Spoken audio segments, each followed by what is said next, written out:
प्रभु क्रिस्त में प्यारे बहनों और भाइयों, आज हम विशेष रूप से क्रूस रास्ते का पहला मुकाम प्रभु यीशु को प्राण दंड की आज्ञा सुनाई जाती है, इस पर मनन चिंतन करेंगे। आज का यह मेरा मनन चिंतन का विषय है Jesus and pilot, silence and sentence. ये एक article father reverend doctor Joseph Martin's ने लिखा है। बहुत सुंदर आर्टिकल है, अंग्रेजी में है। इसका कुछ अंश मैं आपको जितना हो सके उतना हिंदी में अनुवाद करके सुनाना चाहूँगा। प्रभु यीशु के जीवन काल में जब वो ईश्वर के राज्य का प्रचार कर रहे थे, तो प्रभु यीशु की मुलाकात अनेक प्रकार के लोगों से हुई। बच्चे, जवान, बड़े, बूढ़े, पुरुष, महिलाएं, बीमार, कोढ़ी, अर्धांग रोगी, बुरे आत्माओं से ग्रसित लोग, धार्मिक नेताओं और समाज की दृष्टि से तुच्छ समझने वाले लोग, राजनीतिक अधिकारी, अमीर, गरीब, इस प्रकार के अनेक लोगों से प्रभु की मुलाकात हुई। लेकिन प्रभु के पूरे इस संसार के जीवन काल में एक ऐसा आदमी से भी प्रभु की मुलाकात हुई जो जाहिर था, वो बाकी सबों से एक अलग किस्म का व्यक्ति था, और वह और कोई नहीं बल्कि पिलातुस था। बाइबल के विद्वानों के अनुसार प्रभु यीशु और पिलातुस की मुलाकात सिर्फ एक ही बार हुई, और वो मुलाकात बहुत कम समय के लिए, ज्यादा समय नहीं था उस मुलाकात में। लेकिन फिर भी दुनिया के इतिहास में जो प्रभु की मुलाकात पिलातुस से हुई थी, वो आज भी लोगों को याद है। और उस मुलाकात का परिणाम है कि एक रक्षक को, एक मुक्तिदाता को, एक मसीहा को मृत्यु दंड का फैसला सुनाया जाता है। और इतना घोर अन्याय होने के बाद भी प्रभु यीशु चुपचाप रहकर उस फैसले को स्वीकार करते हैं। प्रभु क्रिस्त में प्यारे बहनों और भाइयों, संत योहन का सुसमाचार प्रभु यीशु और पिलातुस की मुलाकात को कुछ इस प्रकार से हमारे सामने रखती है। और इस मुलाकात में हम यह देखते हैं, तब पिलातुस ने ईसा को क्रूस पर चढ़ाने के लिए उनके हवाले कर दिया। संत योहन का सुसमाचार अध्याय 19 पद संख्याएं 16। अंत में पिलातुस कायरतापूर्ण एक ऐसा फैसला सुनाता है और प्रभु यीशु को क्रूस पर चढ़ाने के लिए जल्लादों के हवाले कर देता है। लेकिन इस फैसले के पहले योहन का सुसमाचार बहुत ही अर्थभरित रीति से इन दोनों की मुलाकात का वर्णन करती है। दो शक्तिशाली आमने सामने, यीशु और पिलातुस। पिलातुस जो रोमन राज्य के वस्त्र धारण कर और रोमी दल रक्षक उनके चारों ओर उनकी रक्षा करने के लिए तैनात है, और पिलातुस एक ऐसे स्थान पर बैठा है जहां से वह जो उनके सामने खड़े रहता है उनको दोषी या आजाद करा सकता था, या किसी को मृत्यु दंड भी दिया सकता था। ऐसी क्षमता रखने वाला पिलातुस। एक तरफ पिलातुस के अंदर रोमी राज्यपाल होने के नाते पूरा का पूरा अधिकार है, और दूसरी ओर यही पिलातुस घोर अंधकार की शक्तियों के जाल में बुरी तरह से फंस चुका है, उसके वश में किया गया है। इतना ही नहीं, भीड़ जनता उसके सामने थी, वह भी यीशु के प्रति झूठे और अपमानजनक बातें करते हैं और यीशु को दोषी ठहराने के लिए विविध प्रकार से झूठे आरोपों की वो बारिश करते हैं। दूसरी तरफ प्रभु यीशु क्रिस्त, ईश्वर का पुत्र मसीह, पवित्रता से परिपूर्ण क्रिस्त, हमारे रचयिता, मानव जाति के रक्षक, इस समय पिलातूस के सामने अर्धनग्न शरीर में उपस्थित हैं। हथकड़ी पहने, थके और उनके चारों ओर उनकी हंसी उड़ाने वाले, उनको अपमानित करने वाले, उनके घायल करने वाले, उनको निर्वस्त्र करने वाले, उनको निंदा से अपने शब्दों के द्वारा ठीक की बातों कहने वाले उनके चारों तरफ है। इस प्रकार के डरावने दृश्य में भी हम देखते हैं कि प्रभु बिल्कुल डरे नहीं हैं। प्रभु यीशु निडर होकर पिलातूस के सामने, पिलातूस की दुनियादारी के अधिकार के सामने बिना डरे खड़े हैं। यीशु का शरीर बहुत ही दुर्बल, कमजोर नजर आता है, क्योंकि प्रभु यीशु को पूरी रात बहुत सताया गया था, तीव्र पीड़ाएं, दुख दर्द दिया गया था।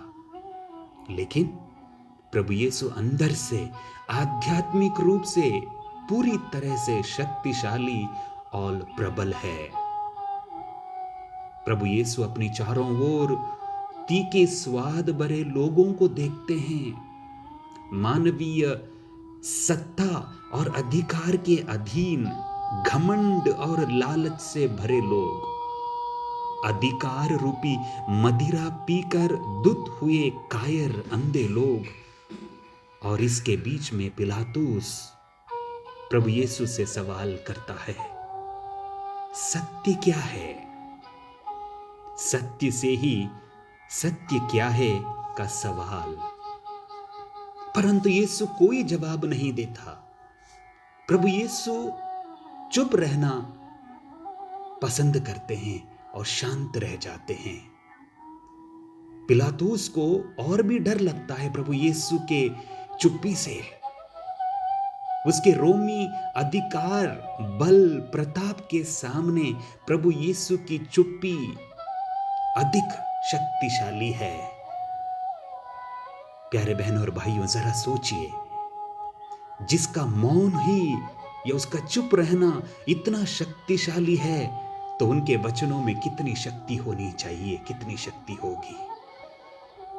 प्रभु यीशु के सामने संसार के अधिपति जो ना के बराबर हैं, पिलातूस के सवाल को, पिलातूस का यह सवाल है, सत्य क्या है? परंतु पिलातूस अपने ही सामने खड़े इस महान सत्य को नहीं पहचानता है, ना ही वो देख पाता है, क्योंकि संसार के अधिकार ने उसकी आंखों को अंधा बना दिया। कान होते हुए भी पिलातूस नहीं सुन पाया, आंखें होते हुए भी पिलातूस अपने सामने खड़े सत्य को देख नहीं पाया।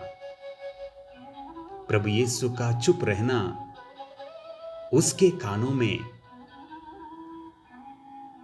एक प्रकार का डर, उसके हृदय में एक प्रकार का डर पैदा करने लगा। प्रभु यीशु का चुप रहना उसके बोलने से कहीं अधिक शक्तिशाली था। प्रभु यीशु चुप रहा, और ये चुप्पी प्रभु की एक अलग प्रकार की भाषा थी जिसे पिलातूस नहीं समझ पाया।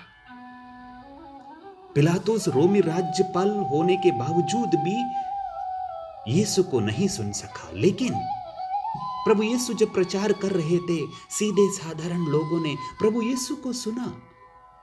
प्रभु यीशु ने कहा था, संत योहन का सुसमाचार अध्याय 14 पद संख्या 16 में, सत्य मैं हूं, मार्ग, सत्य और जीवन मैं हूं। और ये सत्य बहुत सारे लोगों ने सुना, यहां तक कि अंधों ने इस सत्य को देखा। जब प्रभु यीशु के सामने से होकर भीड़ गुजर रही थी और ये अंधा जोर से पुकारने लगा, हे दाऊद के पुत्र मुझ पर दया कर, प्रभु ने उसे चंगा किया। और उस अंधे ने इस सत्य को देखा, जबकि पिलातुस के सामने सत्य खड़ा था, वो देख नहीं पाया।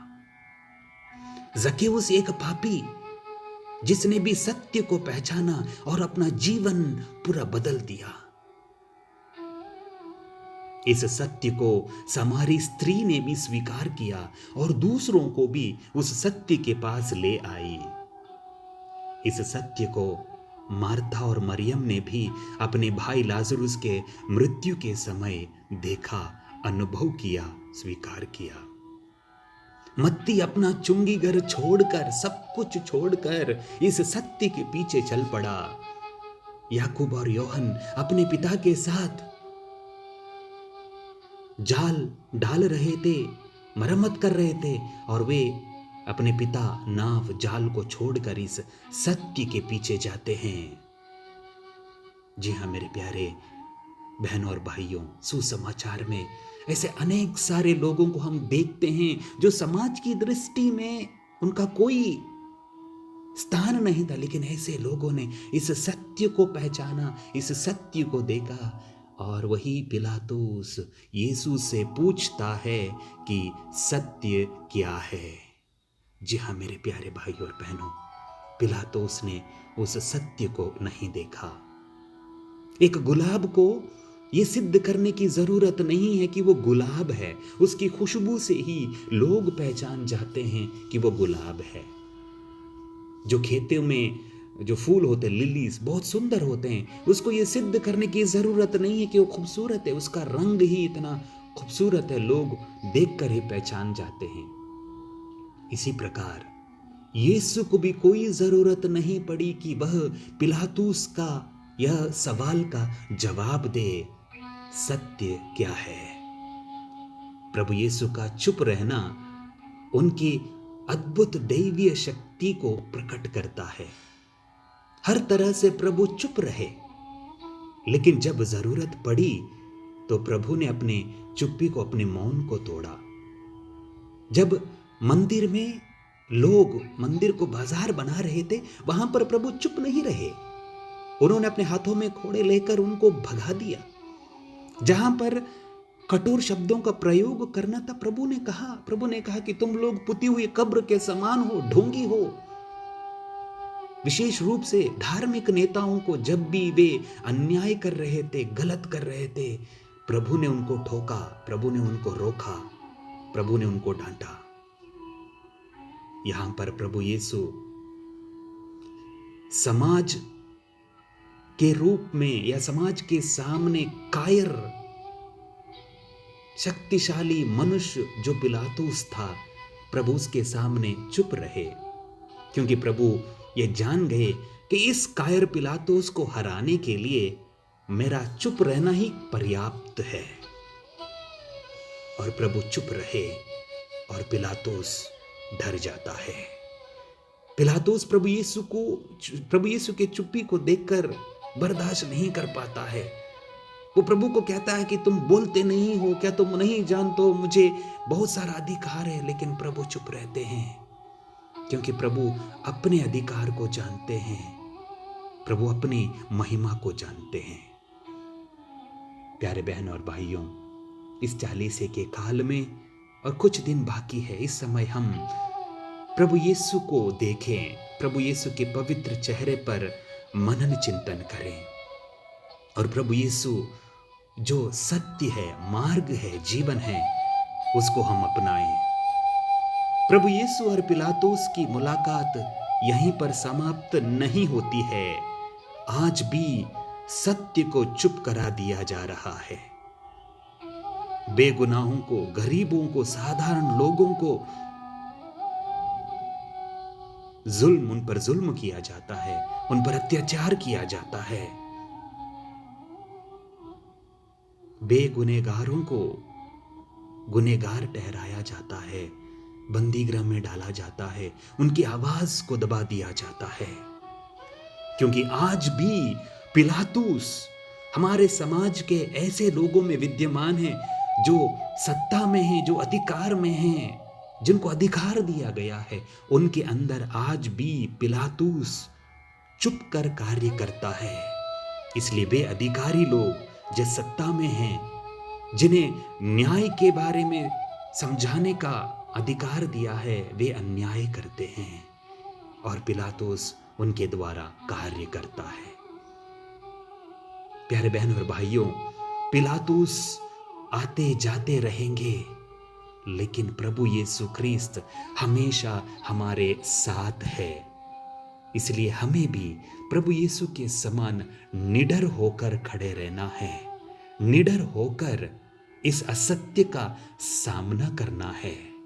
जब हमें बोलना है, जब हमें बोलने की जरूरत पड़ती है, जब हमें आवाज उठाने की जरूरत पड़ती है, तो हमें आवाज उठाना पड़ेगा। स्वयं प्रभु ने कहा, मेरे नाम के कारण तुम पर अत्याचार किया जाएगा, तुम्हें अदालतों के हवाले कर दिया जाएगा, लेकिन चिंता मत करो, डरो मत। कम क्या बोलें, कैसे बोलें, प्रभु ने कहा समय आने पर तुम्हें सब कुछ दिया जाएगा, क्योंकि प्रभु हमारे साथ हैं, हमेशा है। तो आइए आज जब हम प्रभु यीशु की प्राण दंड की आज्ञा जो सुनाई गई थी, इस पर मनन चिंतन करते समय हम अपने आप को प्रभु को समर्पित करें। प्रभु से कहें कि प्रभु, मैं बाहर से शक्तिशाली नहीं, बल्कि आध्यात्मिक रूप से शक्तिशाली बन जाऊं। लोग मुझ पर विविध प्रकार के दोष लगाएं, मुझे गलत समझे, लेकिन प्रभु मैं तेरे सामने सदा पवित्र बना रहूं, निष्पाप बना रहूं। क्योंकि प्रभु यीशु ने कहा, किसी के प्रति निर्णय ना दो और तुम्हारे प्रति भी निर्णय नहीं दिया जाएगा। लेकिन पिलातुस ने, डरपोक पिलातुस ने प्रभु के प्रति फैसला सुनाया लोगों को खुश करने के लिए। लेकिन प्रभु यीशु उस फैसले को स्वीकारते हैं, पिता परमेश्वर को खुश करने के लिए, प्रसन्न करने के लिए। इसीलिए पिता परमेश्वर ने यीशु को महान बना दिया, मृत्यु के वश में से छुड़ाकर तीसरे दिन प्रभु यीशु जी उठे। और वही जीवित प्रभु यीशु हमारे बीच में है। प्रभु से प्रार्थना करें, हे प्रभु यीशु, आप निष्पाप होते हुए भी पापियों का दंड स्वीकार किया। प्रभु यीशु, आप निर्दोष होते हुए भी आप पर विविध प्रकार के आरोप लगाए। प्रभु, कभी कभी मुझे भी लगता है कि लोग मुझे गलत समझते हैं, और कभी कभी मैं भी लोगों को गलत समझता हूं, गलत फैसला सुनाता हूं, गलत बातों को फैलाता हूं, जो सत्य नहीं है उसको बढ़ावा देता हूं। प्रभु मुझे माफ कर। जिस प्रकार तू चुप रहा प्रभु, वो जरूरी था। जब जरूरत पड़ने पर मैं भी चुप रहूं और अपने आप को तेरे हवाले कर दूं। आमीन।